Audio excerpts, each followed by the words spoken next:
morning to one and all present here. Myself, Keshavanurni and Kritiga are here in front of you to talk about the importance of mental health. Basically, mental health is a successful performance of mental function. It determines how one handles stress and makes choices. So when we come to mental illness, there are mental illness. Mental illness refers to a wide range of mental health disorders. Examples of mental illness include depression, anxiety, disorders or addictive behaviors. Signs and symptoms of mental illness can affect thought, experience, behavior. Here are some examples of mental illness: feeling sad or confused, excessive anger or violence, extreme changes of mood, high and low, and problems with drug and alcohol. And sometimes mental illness can appear as physical problems such as stomach pain, headache, and any other unexplained aches. So, Kritika, can you explain what are the prevention methods? Sure. Prevention is useful for us all, whether we have good mental health or not. We all have a mental health which keeps on changing depending on what happens in our life.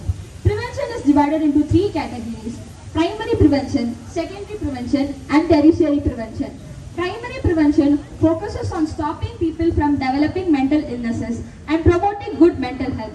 It targets and benefits everyone in a community. Some ways in which you can keep your mental health good is by taking good balanced diet, having a good night's sleep, practice mindfulness, talk about your feelings, care for others.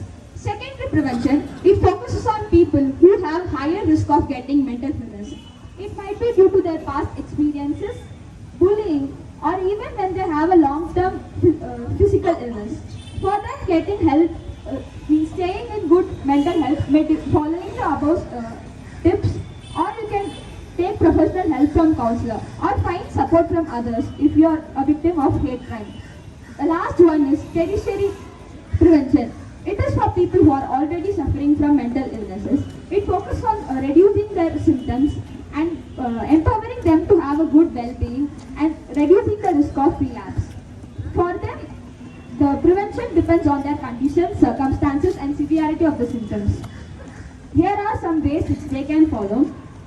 Have a routine healthcare. Do not neglect or skip any of your appointments with your therapist. Work with your therapist and find what triggers your symptoms and avoid doing it in the future. And also maintain good well-being. That is, have a good sleep, have a balanced diet, and stay active. Thank you. Hope you guys enjoyed our